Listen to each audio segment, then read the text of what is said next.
world of ritualistic child abuse. Witchcraft. They would sacrifice animals. Does it make you want to hate murder, or does it make you want to do murder? Let's explore the darkness of mankind, one crime at a time. Welcome back to Rogue Darkness, the podcast that uncovers how the misinterpretations and misinformation surrounding witchcraft, the occult, and other beliefs have led many to do unthinkable crimes. From ritualistic killings and the demons that live in all of us, to exploration of the macabre and delving deep into the unknown. Let's explore the darkness of mankind, one crime at a time. I'm your host of The Grim and Gruesome, Raven.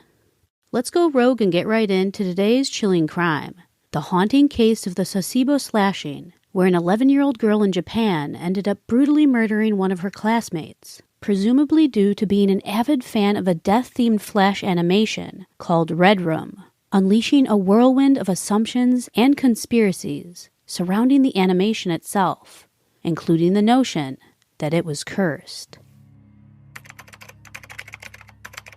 Sitting alone in your bedroom, typing up a paper for school, you suddenly see an odd pop-up emerge on your screen. A red background with nothing else but the words, "Do you like?" followed by a slew of changing random words. As you try to continuously close out of the pop-up, the words continue to change without any indication that it's going to stop, as if the pop-up itself is simply ignoring your frantic attempts to get away from it. Then, as quickly as it began, the seemingly ever-changing screen finally halts once it lands on 3 simple words: the Red Room. Do you like the Red Room? On edge and a little freaked out at this point, you realize that the red of the pop-up was now completely covering your entire computer screen, as if it's consumed it. Then, a list of several names begin to flood the red screen, endlessly covering it in different people's names, its previous victims' names. Before you know it, you are ripped from your computer chair, the last color you will ever see being the dark, blood-red color that now covers every inch of your bedroom wall. Your room is now the Red Room, the curse forever moving on to its next victim until all the rooms are a crimson red, painted in the victim's blood. It's said to be the curse of the Red Room that anyone who is unfortunate enough to have the pop-up emerge on their screen will ultimately face an unfortunate and gruesome end.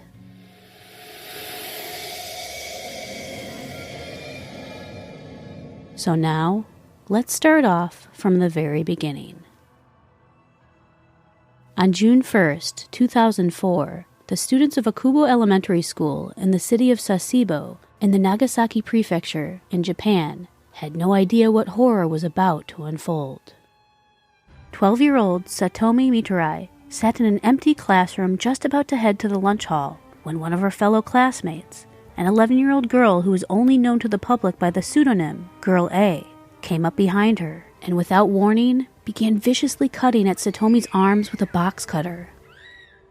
In both shock and fear, Satomi was unable to escape, completely frozen in place. Girl A then held the box cutter up in the air and with one quick motion brought it down abruptly onto Satomi's neck, slitting her throat. The bell rang, indicating lunch hour had now passed, and with Satomi bleeding on the floor of the classroom, Girl A left the room and calmly headed to her next class. Arriving to the classroom, the students and teacher were shocked to see the girl's clothes completely drenched in blood. Noticing that, on top of the macabre scene before them, Satomi was also missing from the student head count, the teacher quickly ran out of the class to go look for her. That's when they stumbled across her lifeless body within the empty classroom, covered in blood, and they immediately called the police. According to sources, upon being taken into custody, Girl A had immediately confessed to committing the murder, reportedly saying, I am sorry, over and over. Girl A spent the night at the police station, reportedly crying the majority of the time, and even refusing to eat while there. When they asked her what the motive was for the murder, she claimed that she and Satomi had gotten into an argument over some messages that were exchanged online. She reportedly told the authorities that Satomi had slandered her by making fun of her weight and also by reportedly calling her a goody-goody. 3 months after the grim murder had taken place, on September 15th, 2004, a family court determined that Girl A should be institutionalized for her barbaric act, despite her age as a minor, due to the severity of the crime. Girl A was then sent to a reformatory in Tentachigi Prefecture.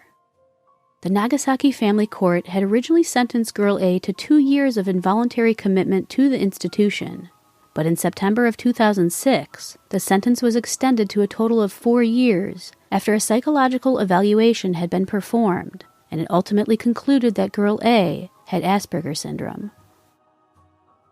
On May 29, 2008, the local authorities announced publicly that they would not move forward with any additional sentencings for the young girl at that time, and she has been presumably reintegrated back into the general public.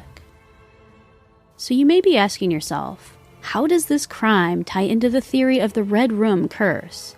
Well, after the murder had occurred, many people theorized that Girl A suffered from what Japanese physiologist Akio Mori coined as game brain, where it is believed that the human brain can be negatively affected by long-term exposure to and playing of video games.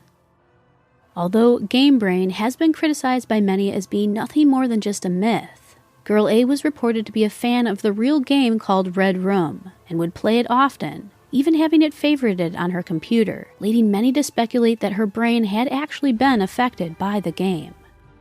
Now, the urban legend of a curse surrounding the Red Room game may or may not be fictional, but the game itself is in fact real, and the darkness displayed within it leaves many to fear its potentially harmful effects, especially on young children such as Girl A, believing it may have caused her to essentially snap, leading her to carry out the gruesome murder of Satomi Miturai. The game itself was based off of the urban legend, being an interactive Adobe Flash horror animation that has been considered a prank by many as its creator built it so an unexpected command is sent to the player's browser, where it will then display a similar pop-up to that in the urban legend, which takes place just after the video ends, leaving the player to believe it is actually cursed.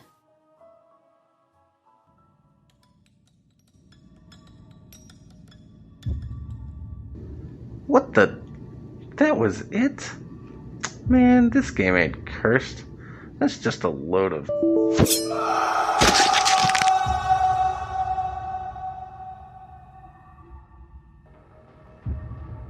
So that was the case of the horrific murder of Satomi Miturai, and how many presumed the macabre slaying to be an after effect of her classmates' exposure to a dark computer game.